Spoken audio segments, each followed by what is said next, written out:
नमस्ते दोस्तों, आज मैं आपको महादेव जी की एक कथा सुनाने जा रही हूँ। नारद जी ने एक बार भोलेनाथ की स्तुति कर पूछा, प्रभु आपको प्रसन्न करने के लिए सबसे उत्तम और सुलभ साधन क्या है? हे त्रिलोकीनाथ, आप तो निर्विकार हैं और निष्काम हैं। आप सहज ही प्रसन्न हो जाते हैं। फिर भी मेरी जानने की इच्छा है कि आपको क्या प्रिय है? शिव जी बोले, नारद जी, वैसे तो मुझे भक्त के भाव सबसे प्रिय है, फिर भी आपने पूछा है तो बताता हूँ। मुझे जल के साथ साथ बेलपत्र बहुत ही प्रिय है। जो अखंड बेलपत्र मुझे श्रद्धा से अर्पित करते हैं, मैं उन्हें अपने लोक में स्थान देता हूँ। नारद जी भगवान शंकर जी और माता पार्वती की वंदना कर अपने लोक को चले गए। उनके जाने के पश्चात माँ पार्वती जी ने शिव जी से पूछा, हे प्रभु, यह जानने की बड़ी उत्कृष्ट इच्छा हो रही है कि आपको बेलपत्र इतने प्रिय क्यों है। कृपया करके मेरी जिज्ञासा शांत करें। शिव जी बोले, हे देवी, बेलपत्र मेरी जटा के समान है। इसका त्रिपत्र यानी 3 पत्ते ऋग्वेद, यजुर्वेद और सामवेद हैं। शाखाएं समस्त शास्त्र का स्वरूप है। बेल पत्र को आप पृथ्वी का कल्प वृक्ष समझे, जो ब्रह्मा विष्णु शिव रूप है। हे पार्वती, स्वयं महालक्ष्मी ने शैल पर्वत पर बेल वृक्ष रूप में जन्म लिया। इस कारण भी बेलपत्र मेरे लिए अति प्रिय है। माता महालक्ष्मी ने बेलपत्र का रूप धरा, यह सुनकर पार्वती जी कौतूहल में पड़ गई। पार्वती जी कौतूहल में उपजी जिज्ञासा को रोक न पाई। उन्होंने पूछा, देवी लक्ष्मी ने आखिर बेल वृक्ष का रूप क्यों लिया? आप यह कथा विस्तार से कहे। भोलेनाथ ने देवी पार्वती को कथा सुनानी शुरू की। हे देवी, सतयुग में ज्योति रूप में मेरे अंश का रामेश्वर लिंग था।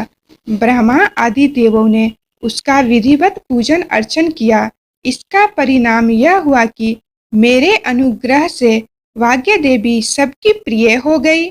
वह भगवान विष्णु को सततः प्रिय हो गई। मेरे प्रभाव से भगवान के सबके मन में वाग्य देवी के लिए जितनी प्रीति उपजी हुई, वह स्वयं माता लक्ष्मी जी को भी नहीं भाई। लक्ष्मी देवी का श्री हरि के प्रति मन में कुछ दुराव पैदा हो गया और वह चिंतित और रुष्ट होकर चुपचाप परम उत्तम श्री शैल पर्वत पर चली गई। वहां उन्होंने तप करने का निर्णय लिया और उत्तम स्थान का चयन करने लगी। महालक्ष्मी ने उत्तम स्थान का निश्चय करके मेरे लिंग विग्रह की उग्र तपस्या प्रारंभ कर दी। उनकी तपस्या कठोरतम होती जा रही थी। हे परमेश्वरी, कुछ समय बाद महालक्ष्मी जी ने मेरे लिंग विग्रह से थोड़ा उदर्भ में एक वृक्ष का रूप धारण कर लिया। अपने पत्तों और पुष्प द्वारा निरंतर मेरा पूजन करने लगी।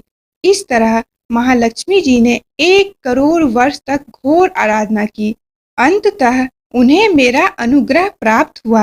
मैं वहां प्रकट हुआ और देवी से इस घोर तपस्या की आकांक्षा पूछकर वरदान देने के लिए तैयार हुआ। महालक्ष्मी ने मांगा कि श्री हरि के हृदय में मेरे प्रभाव से भाग्य देवी के लिए जो स्नेह हुआ है, वह समाप्त हो जाए। शिव जी बोले, मैंने महालक्ष्मी को समझाया, श्री हरि के हृदय में आपके अतिरिक्त किसी और के लिए कोई प्रेम नहीं है।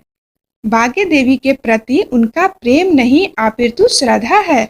यह सुनकर लक्ष्मी जी प्रसन्न हो गई और पुनः विष्णु जी के हृदय में स्थित होकर निरंतर उनके साथ विहार करने लगी। हे पार्वती, महालक्ष्मी जी के हृदय का एक बड़ा विकार इस प्रकार दूर हुआ था। इस कारण हरिप्रिया उसी वृक्ष रूप में सर्वदा अतिशय भक्ति से भरकर यत्न पूर्वक मेरी पूजा करने लगी। हे पार्वती, इसी कारण बेल का वृक्ष, उसके पत्ते, फल फूल आदि मुझे बहुत ही प्रिय है। मैं निर्जन स्थान में बेल वृक्ष का आश्रय लेकर रहता हूँ। तो दोस्तों, ये कथा आपको कैसी लगी कमेंट करके जरूर बताएं और कमेंट बॉक्स में हर हर महादेव जरूर लिखें। धन्यवाद दोस्तों।